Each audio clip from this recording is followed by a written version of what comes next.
Well, hello, my powerful everyday women of the world. Welcome to the Startup Stories podcast, where the ambitious everyday woman is heard, held, and served in life and business. I'm your host, Mia Frankel of Powerful Inc., the everyday women's coach for living a peaceful and productive life. On this podcast, you'll hear relatable stories to keep you sane, grounded, and growing as you expand yourself and deliver your purpose to the world. And today, for the 114th time, this is the episode number, Kim, I have a stunning, stunning, stunning guest. You guys, Kim landed in my inbox and stole my heart, my curiosity, activated recognition in myself. And then we bantered back and forth in email because Calendly was being weird and booked us for October. And I was like, oh, she must be really busy. Can't come till October. And Kim's like, why aren't you available? Anyway, here we are. It's the end of March. We figured it out. Plus, I figured out Calendly had an issue. And the reason that I was so captivated by Kim is the rawness, the realness, and the power of choice in showing up to really live one day at a time and make each day part of the overall masterpiece of her life. So, what is her story? She's going to share it with us, but she was living her life. It was good.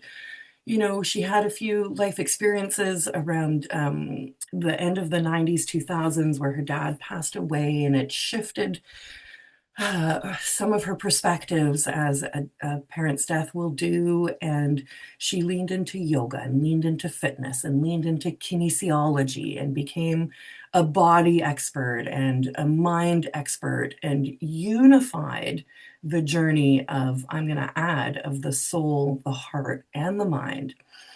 And this started to shape how she lived, right? Living in deep love and loss of her dad, achieving credentials that would help her feed her passion and make a difference in the world, teaching sports kinesiology, getting yoga certifications, really like living her life fully and in alignment. But then there's always more plans when you show up for who you're meant to be. And then life's like, oh, perfect. Here you go. Doof, doof, doof. Throw some more stuff at you. Enter the lovely, the beautiful, the legacy Stephen Thompson, who she features and finished a book with called Miracle on the Mountainside, where Stephen had suffered a motorcycle accident and found himself on the side of a mountain. Almost, it sounds like him choosing between life and death. And he chose life. And there was hardship, years of recovery in that. And Kim and Stephen fell in love and they got married and they started to live this really aligned, beautiful life together, serving, being, you know, one glorious day at a time. And then another unexpected curveball with Stephen becoming ill and navigating that journey for 3 years. And especially because I'm going to share the link, you guys, to this article she wrote called Swimming in a Sea of Spirituality. Kim, your writing is so, so beautiful. And it really, it's like poetic and clear and relatable, combines a lot of different elements. So she navigates through this, and instead of resisting, which we tend to do when things get hard, Kim really worked on continuing to expand and lean in. And there's let's see if I can I have a lot of commercial jingles, but like absorb and dissolve this life experience and this grief and become one with it, right? And carry it forward in your heart and let it shape and guide you and support other people. And that particular article, Swimming in a Sea of Spirituality, kind of talks about how she leaned on the strength of the supernatural to help her in a very grievous, tragic time. So anyway, this isn't Kim's fan club. Okay, it is a little bit, but let's just bring her on the show because she's sitting here laughing and smiling at me and loving it. But we really want to talk with her today. So come on board, Kim. Thanks for joining me this morning. Mia, thank you so much for having me. And it's such a pleasure to be here with you and your listeners to dive into these rich topics of how do we live our whole self? How do we embrace this bigness that we know we are and try to cram it into this body and the time schedules we have and the Yes. Oh, demands that call us forward yeah. and do so in the most joyful, energizing and passionate way, even on a more subtle level, a satisfying way. Mhm. Yeah, because and like you're speaking life into exactly where I am.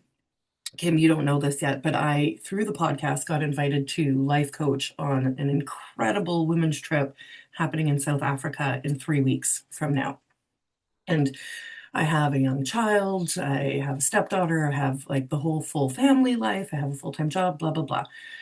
Um, and I also volunteer with Girl Guides, Girl Scouts, right? And so I'm like staring down the barrel of the next 3 weeks, and I'm part panic and I'm part holding and self regulating, exactly to what you said about dropping in to this moment and not letting my nervous system take me for a ride, but rather learning to like dance with it, right? In flow, which is, from my understanding of what I've read about you and experienced of you a little bit in preparing for this conversation, is that unifying so that we can have, I'm going to say, the best day ever, every day. And that doesn't mean that it's always going to be, ironically, rainbows and sunshine, but we have agency and we get to direct ourselves by anchoring into a few things. Do you have like a framework that you follow that helps you stay grounded when life gets really big? Yes, let's talk about that. Can we pause for a second first? Hmm. And will you fill me in on where you're going in South Africa? South Africa is almost where the journey started for me with yoga and this whole body living. So I And can't help but bring that up. oh my gosh. Yeah, let's talk about that. We're flying in through Johannesburg, then we're going to Botswana and Namibia. Tule Block, Madabole, Hole, there's the co-host is a nonprofit conservation tour guide. Of course she is. And so she's taking us through this, and it's through shout out Girls Guide to the World. So I have Girls Guide to the World and Girl Guides. I love that concept. And actually, as you're saying that, what I appreciate about this experience in life is you mentioned a framework, but how cool is it that we start to cultivate this framework that has enough space to welcome in all of these new details? Mm, It's this mobile framework that travels with you so mm, that no matter what shows up, it's unexpected, good, bad, or however we want to label that, we can be prepared in a way that we're ready to be our best selves in the yeah. moment. We can draw on the skills that we have, the experiences we have, that inner wisdom, the big wisdom around us, Mhm. and be ready to be there even Yeah. though we don't exactly know what's going to Yeah. be there when we get there or who exactly we're going to be because the now me Yes. isn't the 3 weeks from me That's right. now. That's right. You're going to have a lot more information and ideas Mhm. and fill in the blank Yeah. to be Yeah. ready for Yeah. that. Spirit, right? Like, Yes. um, I'm not a fan of the term quantum leap, but there's how can I phrase this? I'm thinking I love the fitness analogies for like our spiritual development. And so when you do reps, you become more prepared and ready for what's coming. And so that's how I'm going to try and, paraphrase what you've said. You've been lifting 5 pound weights for a month. You're ready to go to 7 or 10 pound weights. And that's where this preparation and willingness to continue to lean in to what's coming, like you said, helps us hold it. And that's why I'm kind of living in that duality, or you might hear it as the gap or the bridge in the coaching industry of crossing, or I kind of prefer growing. Like we're just constantly growing and expanding into more of who we are. And I feel very ready. I feel like it's game time. the Olympics are nigh, and I've been preparing for this my whole life or the last 3 years, whatever. And I'm like focused and self-trusting. But that's the tip of the iceberg of every lived day of experience of 44 years leading up to this and leaning in to who I am. I really like that you mentioned the word trust. If you take it from an endurance standpoint, I often think of it as building trust stamina. Mhm. That framework, those habits that we start to build for mind, body, and Beautiful. spirit Yeah. help us lean into that depth of knowledge that we have and a sense of knowing that when I don't have the answers, I trust I'm going to be given the exact resources that are going to provide them. I don't Yeah. know where that's going to come from. It could be come from a conversation. It Yeah. could be an idea that somebody else speaks, or you're walking out in nature and you have a new idea. Where did that come from? But the openness to receive, the sense of curiosity of how are these opportunities going to show up? How will the answer arrive today? Mhm. There's a level of trust in that. And we start to build that through these practices every day that could be the pause. I love starting my day with a pause before it gets crammed with, again, those demands that Yeah. we have often invited into our world. Thank you. Important distinction. Yes, and many times I wouldn't want to dull my life, those Yeah. demands in my life, because it helps me grow as a person, Yeah. experience the fullness of this playground, as you like to call it, Yeah. which I call it as well. Yeah. Pausing and having the intention of who I want to be. Mhm. What emotional set point do I want to cultivate? It's more of who am I being versus what am I doing? Who am I Yeah. going to be as I do the things in my life? Yes. And the pause, whether that's in the morning or micro moments throughout the day, just to take that quick check in and invite the whole self of me to be there. Yeah. Sometimes when we're just accessing part of ourselves, part of our brain, even, Mhm. the whole self doesn't show up. So the pause to say, wait, I'm ready to bring all of me back in. It Yeah. doesn't take very long. It Yeah. just takes some practice Yeah. to A listen. repetitive skill that does get easier the more that you do it, but you have to build that self-awareness. And um, I trust stamina is might become my new favorite word combo. Because if we that's so cliche. If we know nothing, we know, like, we can figure things out. We can endure, we can be flexible enough, like, here I'm feeling called.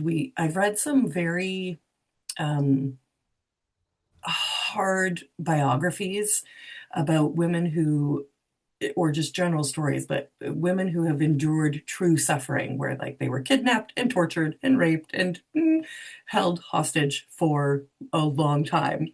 And the beauty that even came out of something as horrible as that is an extreme example, but it's also so readily available to what we want to do in any day. And the micro moments are really the ones that are, to me, the most important. The most, like, I've done so much stuff around identity in the mundane, like the everyday woman, the just choosing who to be, as you said, Kim. And another one of my jingles is build your to be list, not your to do list. And that will, in fact, drive the to do list and help you um, declutter things that are distracting or coping or self-enabling in some ways. And that, like, this is how I can do a podcast, build life coaching, volunteer, da da da. It's so important, again, that you said things we've invited in, because, yeah, I'm tired, and yeah, the floors aren't vacuumed, and um, there's not usually dishes in the sink because it's actually very cathartic to me to clean the kitchen sink. But I have invited those things, and they are my weights for building my capacity and shaping the woman that I am. Now, I want to hear about like the story that started in South Africa. Take us in to part of your journey, maybe from that place, because the synchronicities here are astounding, and I want to continue to see where we line up, and yeah, let you share your story with our listeners. South Africa was one of those intuitive moments where you say, it doesn't really make sense to fly that far around the world to start my yoga training. And Mm, yet, I had lived at Lake Tahoe and taught snowboarding lessons while I was going to school. And most of my friends were South African. It was the first time they were seeing snow. They mm, had come over on their intuitive impulse to say, I'm adventurous. Let's try something new. And they had invited me to come back. And I mm, thought, well, I'll do something for myself while mm. I'm there. I'll get to be surrounded by people. And synchronistically, one of the gals I actually taught with at the mountain was in my yoga training. Wow. And I love that. Yeah. That was also the time I had met Steve. We had been friends. We were introduced by a colleague. And so I had studied sports kinesiology, which is really a fancy way of saying this is how the body moves, Mhm. getting a really in depth picture of how we take care of this meat suit and our organism. And that was helpful. Yet there was so much more emotional turmoil I was experiencing from my childhood that I didn't have tools to manage. So, Yeah. through a colleague, I met Steve. He taught emotional kinesiology. How Mm, do we understand our emotions, our thoughts, how our mhm, beliefs affect our physiology mhm. in a really important way? And so, he gave me access to his library basically. So, I loaded up on books. I'm an avid reader. Yeah. And I was taking that transformation with me into yoga because I had started that practice recently as well. So, this whole blend of understanding we are more than what we see. How can we believe in the more that we are? Yeah. And it's like electrical current. You can't you have to match up the currents. Otherwise, you're going to blow or shock the system. Yeah.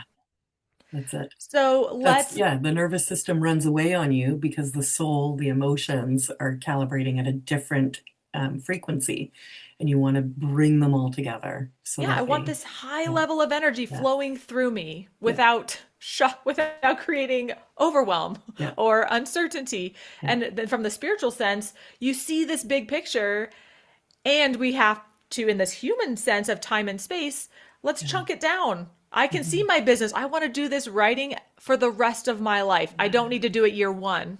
Yes. We are ambitious. We like to think and we know our capability. The Yeah, spiritual side of us knows I'm capable of doing this. yeah, Don't hold me back. I got yeah, this. And yet we want to weave that in the most harmonious way with the momentum we already have in place. yeah. And like you said, prioritize, weed out what's no longer serving where I'm going so that the energy can flow smoothly. I can have health in my body. I can have clarity of mind. I can Mhm, be energized mhm. continuously in my spirit as I'm becoming. Yeah, So let's go back. So when I returned from South Africa, I actually took a sidebar, took a yoga job in Brazil for a while, of course. Why not? ended up back in Chico, and Steve was single. And it was the moment where you say, logically, on paper, does this make Mm, sense? Because we had a variety of differences in our lives. And the heart of me, the soul of me said, no, mm, I am going to ignore the voice of other people. This is the path for me. I know it. There's no turning back. And mhm. I knew I wasn't going to have kids if I went down this road of marriage. I knew that we were going to work and teach together. We were both on this spiritually aligned, sharing our experiences with the world Yeah, and uplifting in a way that was exciting and new. And we did. We worked together and taught together for 10 years. yeah, We wrote a book, It Just Makes Sense, that was a combination of my sports psychology, kinesiology background and his work over time to say, here are some practical tools, the how to guide of understanding our beliefs, how mhm, we set intentions, how do we live deliberately, how do we identify when where we're going has some internal roadblocks and how do we get rid of those? mhm. And create more harmony in our relationship. So it was a very practical guide, which was fun to put together. Yeah. And as you mentioned, life happens. I like to say that life doesn't come with a trigger warning. Nope.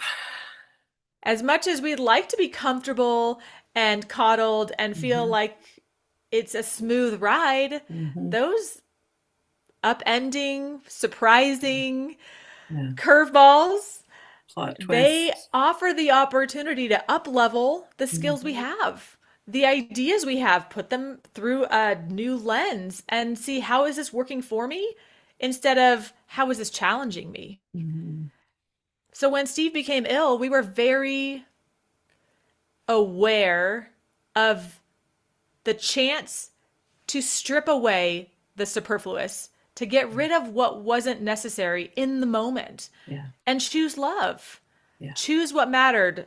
Spend time in conversations. The Miracle on the Mountainside is a book we can talk about in a minute, but what matters? What's meaningful for me? Because I'm Kim going to live my life without physical Steve, and Hmm. he's on another adventure, which Hmm. I can't relate to. Yeah. So, how did we navigate that experience and still choose love? And it's something that is possible. It's such a high level of willingness to stay open when it's so easy to want to close up, right? It's hard, it's confronting, it's heartbreaking. But I have a friend at work who lost her husband to cancer over about 18 months, and they fell pregnant as the transitions were happening. So it was like this little crossover. And literally yesterday, I said, correct me if I'm wrong, friend, but the level of intimacy and connection that you and him developed in this tragedy, like I get goosebumps even now, is like priceless. And she completely reflected it back, right? She was like, yeah, it's unlike anything I'll probably ever experience again. And there's still um, peripheral or collateral stickiness around that. But as you're saying, if we can again absorb it and allow it to shape us, and whether, I don't know, whether you view it as a challenge or not, you can comment back on that, Kim. But um, instead of resisting it, really breathe into it. And what's so beautiful is you didn't try to bypass what was happening.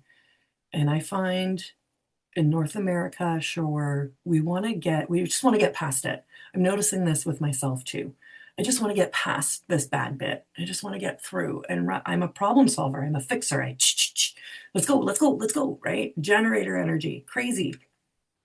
Sit in it. Sit in it and be there and learn from it and let it change you and continue to shape you to a different outcome that can only happen by being uncomfortable for however long it's going to be. I think that's really valuable. Mia, you're talking first and foremost a high level of awareness. So, Mhm. acknowledging that this is uncomfortable and I'm feeling X, Y, and Z emotion. Those are natural. Again, I think of if you numb the bad emotions or try to, Yeah. you're also going to dull the capacity to experience the joy, the bliss, the eagerness. So it's very helpful to say it, experiencing all of it is valuable. Yeah. And then I often wrote about it. Writing is a modality I use to Mhm. get it out of my head because some of it's true, some of it's not. Yeah. Some of it's a story we tell ourselves, and to be able to get it out of what's in here in my head and my being, maybe it's the stress, because in those challenging times, caregiving, for example, is a Mhm. very intense experience, Yeah. one I was not trained for. Yeah. I could help some with the body, and yet I needed to be an advocate. I learned to delegate in new ways. I had to shift around relationships so that I could care for this person. I chose to Yeah. put my business on hold because this mattered more to me. Mhm. And so the writing element is a great way. It takes a little more energy, let's say, Sure. than Breathing, although breathing is another fantastic tool to Yeah. come into the moment and be present. But being able to recognize the experience in its fullness was Mhm. a great way for me to not want to run from it. Mhm.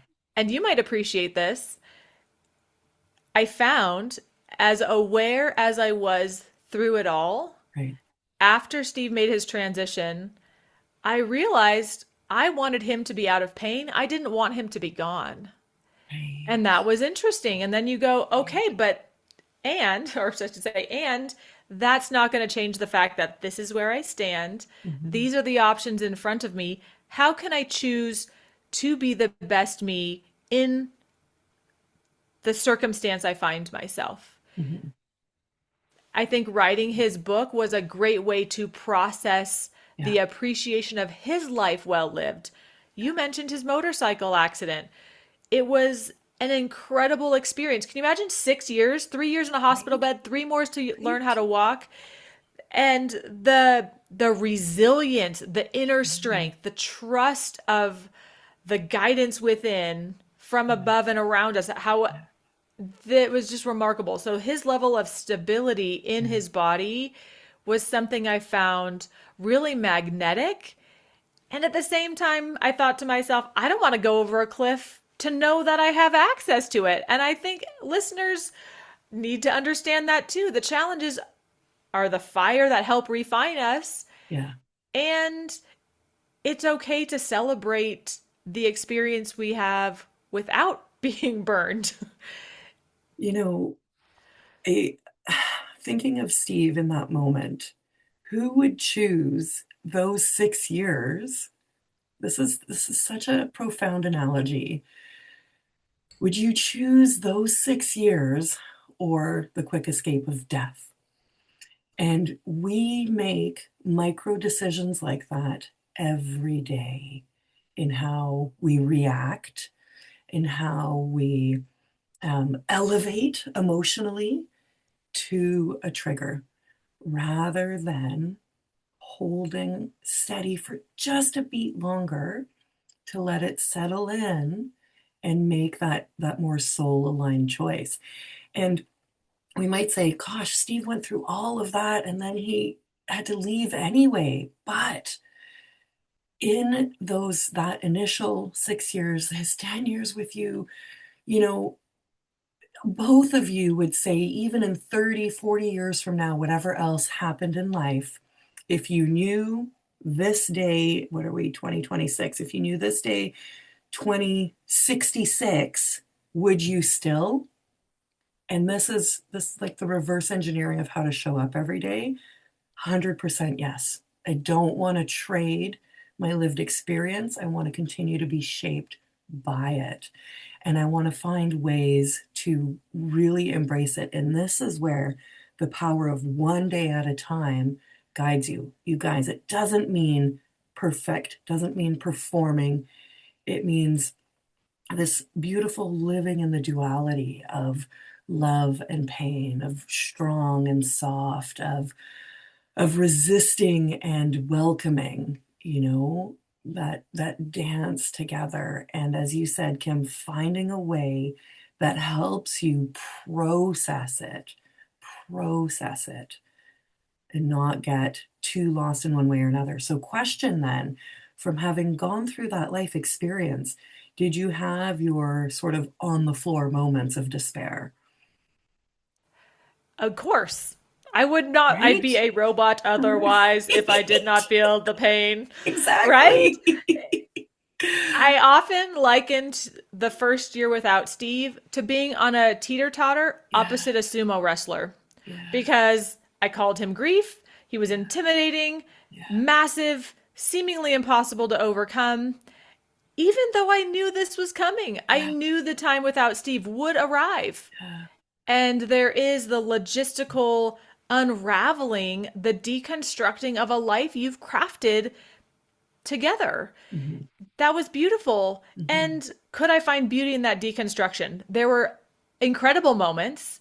Say, for mhm, example, writing this book and sitting in my mhm, van, looking out at the ocean, watching the sparkle on the water, hearing mhm. the seals barking in the distance, seagulls flying overhead, the smell of the salty air filling my nostrils, Yeah. and thinking to myself, I have a choice right now.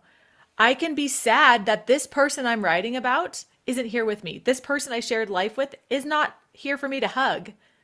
Or I can look out and the light represents what's within all of us. Yeah. There's a connection always. I Yes. can choose love now. There are a lot of other avenues for me to choose love, including sharing these stories. Yes. I choose love. And being able to pull yourself out of bed, giving myself permission to be there Mhm. and have the experience, and then very vividly being reminded, I know who I am. I am going to choose love and getting to do that. So, yes, it's a wonderful experience to say, I choose love and I recognize that I want to flow it as often as possible. Mhm. I'm going to do it, I'm thinking deliberately Yeah. and intentionally. Yeah. And grief is this, it's like a cutoff view. It's I'm not able to flow love in this way anymore. I want to feel that because that was part of me too. Mhm. And continually saying, well, I'm going to choose the bigger picture of love. So, yes, the pain was real. Yeah. That happens. And it is a good reminder, too, that we know things in our head. Yeah. We learn it through our body. The more often we can be present in the body, the more we are able to, I feel, like you said, process what's Mhm. not serving us. Let the trauma move through us. It will. The sympathetic nervous system, Yeah. it's going to respond and then it flushes out. So it's helpful to say, let's not let the mind get stuck in that stress. And so I used play as one of the best ways to get in my body, Mhm. in the present, in a fun and light way to let the grief subside. I went out and played golf. Steve Mhm. knew I would need structure. He Yeah. actually said, girl, you need structure when I'm gone. You're going to. I help my clients do this, whether it's volunteering or stepping out for other people in a consistent way. Something that is tangible, Mhm. time oriented. You Mhm. show up and you're not alone. It's going to be very valuable. And I had no idea what that would look like right away. It took about a week after that conversation in 2022, believe it or not, to go, Mhm. I should golf. That's a great idea. Yeah. And even though I had the idea before he left, it took me a year to say, Mhm. I'm really in now. I needed to work through some of the letting go to make space for who I was becoming. I had Yeah. to let go of those old patterns, even if it's a day to day habit that we had in place to say, yes, I'm ready. Let's play. Let's make this fun. And how can I infuse as much of that lightheartedness into Yeah. those more serious moments? Yeah. The to do lists. Yeah. I think that lighthearted approach is invaluable for all of us. It keeps your spirit more free, right? You described it so beautifully earlier, where, and again, another one of my jingles, you're getting them all this morning. Time for everything, but not all at the same time. So you were saying we have the ambition, we have the spirit drive, and the spirit doesn't know the constraints of stress. It's like a dog pulling at the end of the leash. Our dog's part husky, and that dog likes to mush, and he will choke himself to like a brain tumor or whatever, like pulling on the leash. But play allows spirit to have more space in the body, and it also relaxes the body from being so serious and because we can turn into robots. This is why, you know, when you have ambition and laundry, you want to run or avoid, but life will try to redirect you if you're not in a more alignment with what's happening. So, case in point, I have a 7-year-old who was up until after 10 p.m. last night, and I'm like, I got stuff to do on the computer. But then she was scared because of this book that she has. She's crying. And so the whole world stops. And I'm like, you are what matters right now for her, but then also for me. also for me to remember to reprioritize, what kind of woman am I going to be? Am I going to be somebody who spent her whole life at the computer thinking she was doing something meaningful when life was actually happening out there in the real world? And we're not robots. So, what Kim and I are talking about is not performance based, it is grace and compassion, that when grief or overwhelm or stress feels too big, you let yourself feel it. And like one of my favorite things to do is really just to caress my own cheek. Like if you're listening, you try that now, it's like, oh, and it's so self-soothing. And it's like it's okay to let go. It's okay to crack and let the light shine through that. Like you said, release it from the nervous system and then come back. And playfulness, I would be dead if I didn't have a playful spirit. It's a huge part. I'm like a kid at heart forever. And I love that. And sometimes I catch myself because I'm so ridiculous at work at times, 44, and I'm like, I love it. It's great. Let's stay that way forever. Like, I want to be 85 and just pulling pranks for the sake of it, just to be silly, because otherwise, yeah, I can get very serious. And in that, I start to um, like build a stronger body around my spirit. So let's say this, if we keep the flesh soft and open, spirit can play like osmosis. If we get too serious, then our body can become like concrete around it, and we get this trapped sense of self inside. And this is when yeah, we're not processing. We may get sick. We may, live in darkness and forget how to even see the light again. Are you familiar with Jill Bolte Taylor's work on whole brain living? No, I'm not. It's fascinating. We understand that we have the emotional parts of our brain, Mhm. and we it's very common to hear right brain, left brain. And what I enjoy about her work is she talks about different characters in the brain. Right. So you have character one that's able to handle the logistics of our life, excel, Yeah. handle the details, navigate the myriad of tasks we have in front of us, Yeah. and want to do well. It is performance driven, and that's not necessarily a bad thing. Mhm. And you have the left emotional brain that is that scared, like your daughter said, fear comes up, it happens, and it's there to protect us, to keep us alive.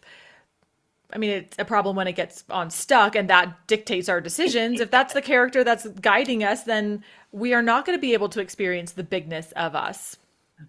We have the right emotional brain that is the fun, playful element that's going to say, I'm present. I like the sensations. I'm appreciating this moment, all of the sights, sounds, textures, and so engrossed in that experience.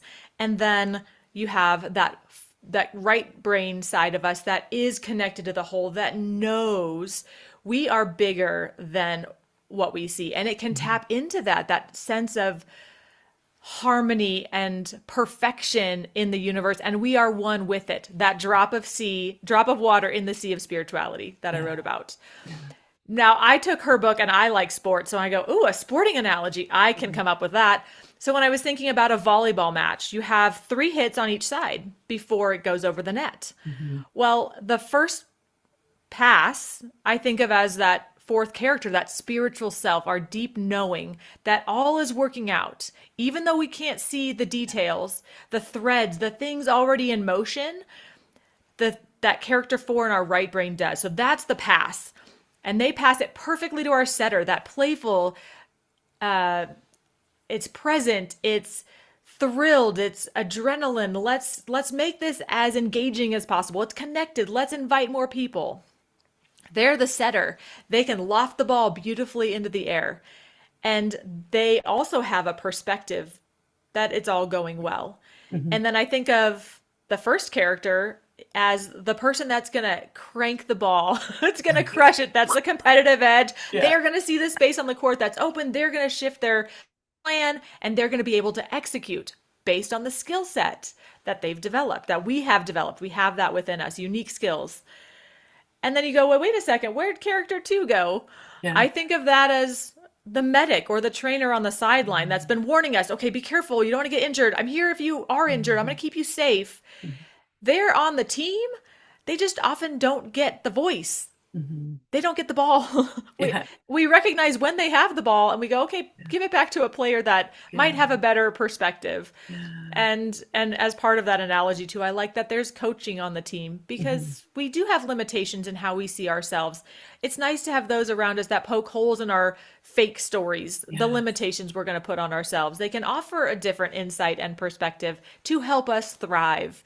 And when I think of that team within us, our brain is this Yeah. magnificent faculty to give us agency and to say which part of me is running the show. How can I invite all of these Yeah. elements of me to the moment and come to a consensus to move forward? When we do, our whole self is there. We get to experience the most satisfying connection with those that mean the world to us, Mhm. to play, to expand, to generate these ideas, whether it's the business or the family Mhm. or whatever we're creating, whatever, what are we crafting? You mentioned earlier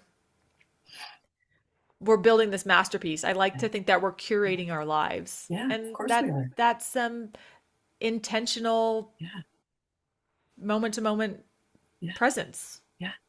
One day at a time is all adding up to the end. And what do you want to look back on at that moment of transition for yourself? Last night, it sure as heck was not being on the computer.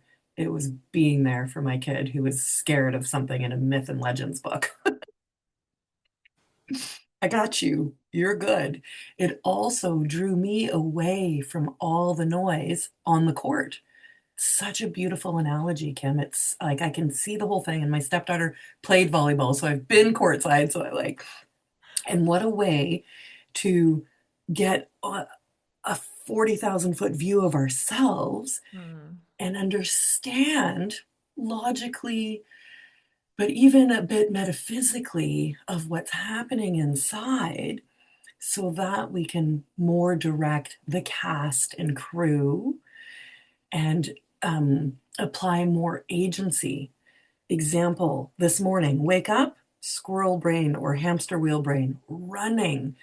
I've got some strife in my life right now, probably always will, of various kinds. And wake up, and my computer brain's like, oh, perfect, we're awake. Duh! Like, attack. And then I have my other side going, oh, dude, I'm not ready for that. I am not going to choose that right now. Knock it off. Okay, ground in. I can see, I can hear, I can smell, I can breathe and relax. And this, you guys, listeners, is how it applies. They're not woo concepts, they're not unachievable. I live and breathe it every day. Kim lives and breathes it every day. And it's also not um, like platitudes, or another terminology I like, toxic cheerleading. You know, we hear so often, it's all working out, it's gonna be great. Well, it may not feel like that all the time. And ironically, it's allowing those moments to really exist that helps lead to the next step. Because you could have stayed stuck in grief. You could have stayed on that seesaw with that sumo wrestler for a lot longer. It's not a judgment on time, but you could have chosen to stay there, right? And we can choose to stay tired and spiritually malnourished and frustrated with the things we invite into our life, or we can choose to reorganize and redirect what's happening. And the one piece we haven't talked about is the community around us that helps us. So that court scene is happening in each and every one of us in our mind, spirit, unity, but then it's the support of other people helping see what we're not seeing. And even again, just yesterday, I have this beautiful trinity. There's three of us at work in the 30s, 40s, and 50s. We are like such a little sisterhood. We constantly have these life digests of what's going on for each of us. And I asked them yesterday to help hold me accountable to something so that I don't build more resentment on the issue that I already have.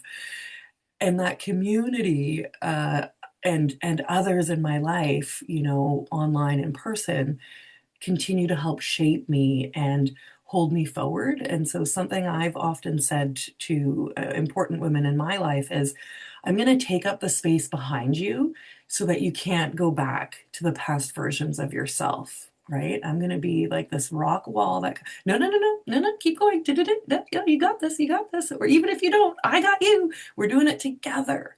Right? And we're doing it together. And now welcoming so many other women to come in and be that behind me too.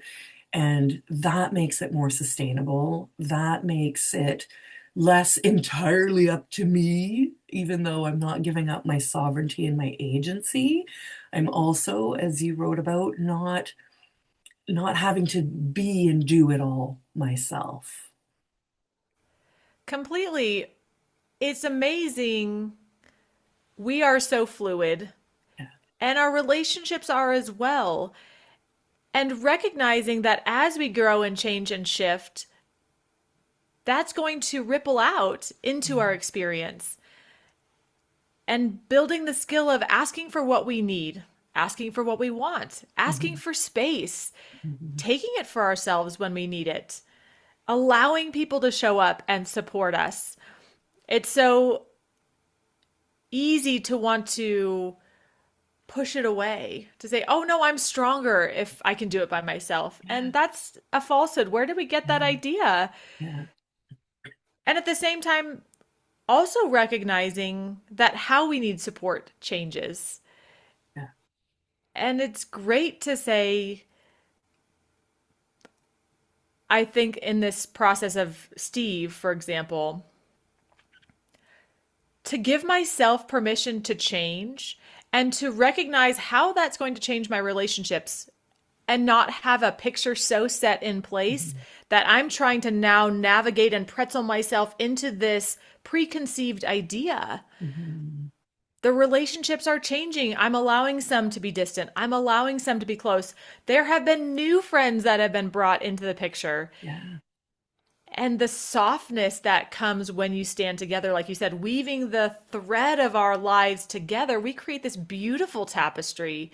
We get to blend together and recognize the strengths other people have, Mhm. celebrate their ideas and perspectives, Mhm. welcoming that contrast. Doesn't mean we always are going to agree with those Yeah. ideas, and yet those get to refine who we are and where we're going.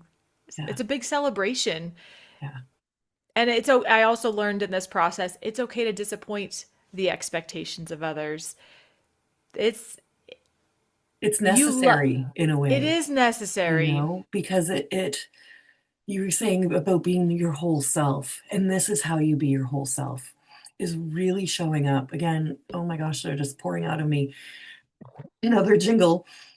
Don't be a doormat, but don't be a dick either, right? And so this is disappointing other people, but is really being true and self-honoring for you.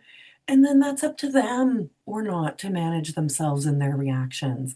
And this is where you really find out who you are and if you can back yourself up when you make those choices and making sure that they are true and that they're not directed from resentment, bitterness, or ego, or that they're loving to you, that they're loving to that person, and that there's a person in my life that I'm taking space from right now, and I have to hold steady and hold myself accountable in how I'm taking that space, right? And not being um yeah, really dark about it and just being loving and peaceful about it. And that's allowed me to be more of my whole self, as well as having all the different people in my community, male and female, to hold the whole self. Because I've joked before, there's so much of me, I couldn't contain it all on my own. I need lots of different people to receive different parts of me, and some of them to receive all of me.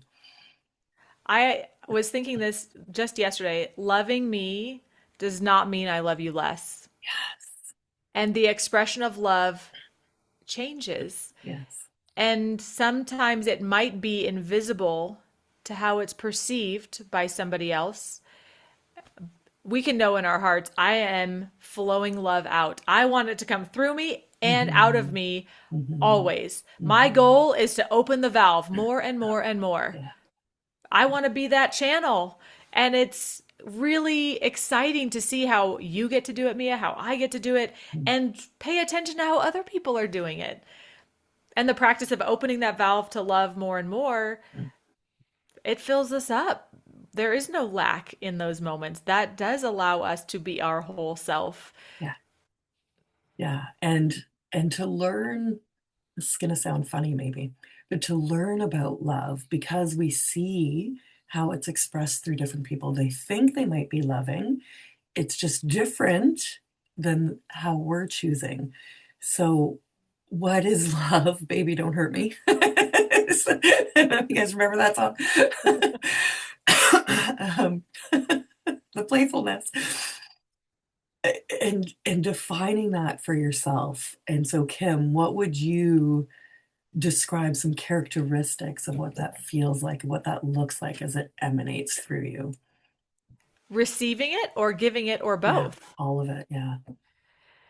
It's amazing to sit in the place of love. Oftentimes, it's very tangible when I step outside and you can take a deep breath in and you smell the pine trees and you hear the Mm, birds chirping, the wind blowing through the trees. You can hear the water moving around just as a result of the wind.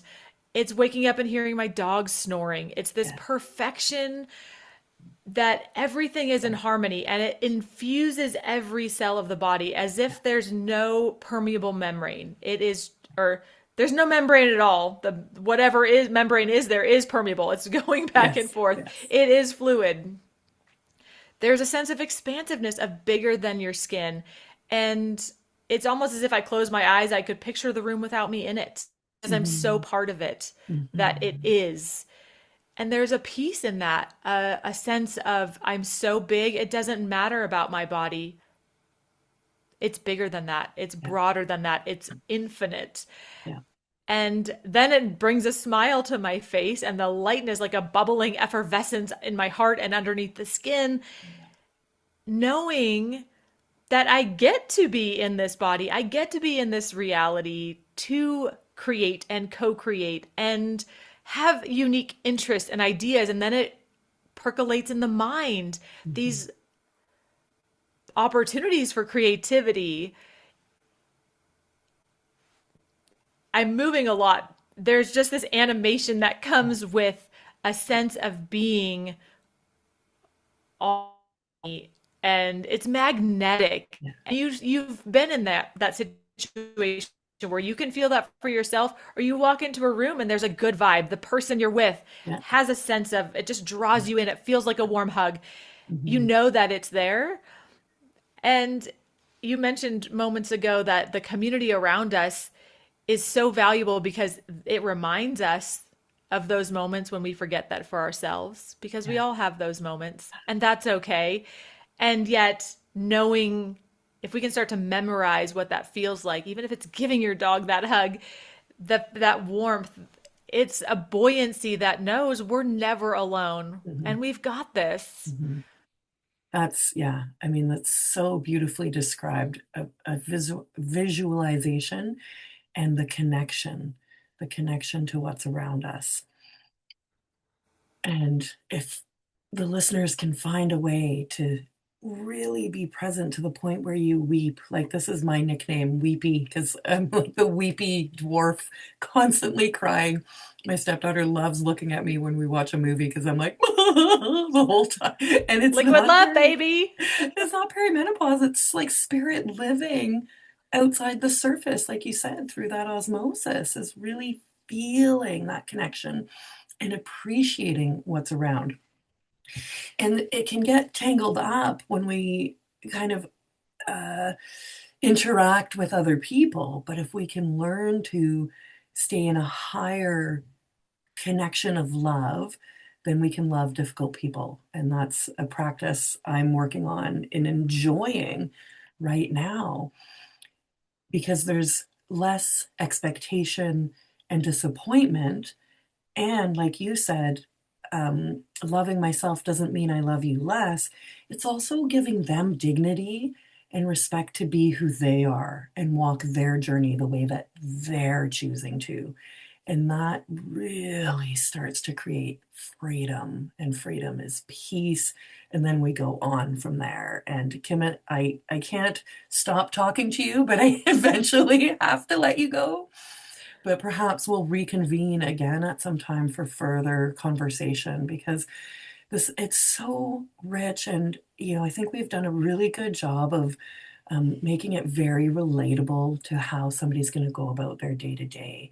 A shift, if there's any closing words of wisdom or lesson that you want to impart, so that the listener is like ends this podcast and goes, okay, how am I going to look at myself in the world differently now? The thought that came to me as you started this is something we talked about in Miracle on the Mountainside. Mm, Steve, at the time of the accident, thought the miracle rescue was something outside of himself that he was mm, receiving. yeah, And yet, through the course of life, realized miracles are within us yeah, by our asking and our receiving.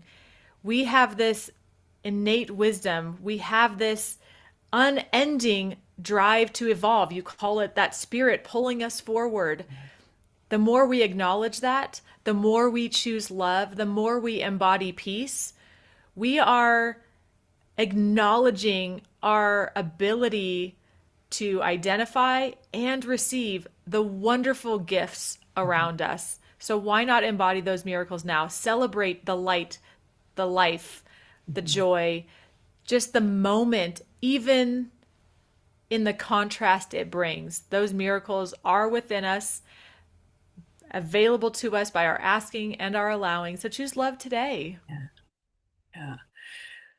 Oh, I feel that, and I hope the listeners do too. And you guys reach out to us if this episode spoke to you, because I will hold space to unpack it. And Kim, if you're willing, to have whatever email conversation with any listeners, it's one thing to listen, it's another to implement and really embody means to become, that that it's imprinted on you and shapes you. And I find it helpful to do that by engaging with somebody else. If folks have their own process, great. But the point is not just to sit back and Netflix binge this, it's to really shape yourself forward. So I'm going to share Kim's book links and her socials. We didn't even talk about Swagtail, her fabulous blog. That's a big piece of her story of traveling with her dogs and experiencing and getting really clear on her whole self. But I don't think I'm going to be done with you just yet, my dear. So we'll We'll revisit meet again. more. Yeah. Yeah. Beautiful. Thank you so much for this conversation this morning.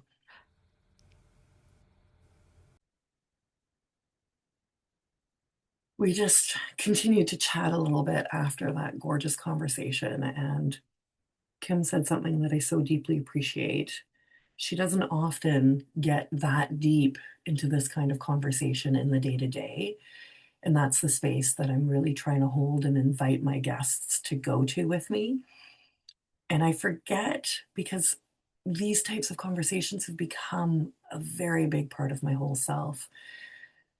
So I really trust that it served you. And I really mean that I'm here to converse further with you, to unpack questions, revelations, triggers around who you're choosing to be and where you feel yourself living in alignment and in conflict, and help you unify your full self. Yeah, I have the program. Yeah, I promote it sometimes, but I just want to be a very real woman speaking to another very real woman with ambition and laundry and a desire to grow who she is and do that work in a very meaningful, non fancy way.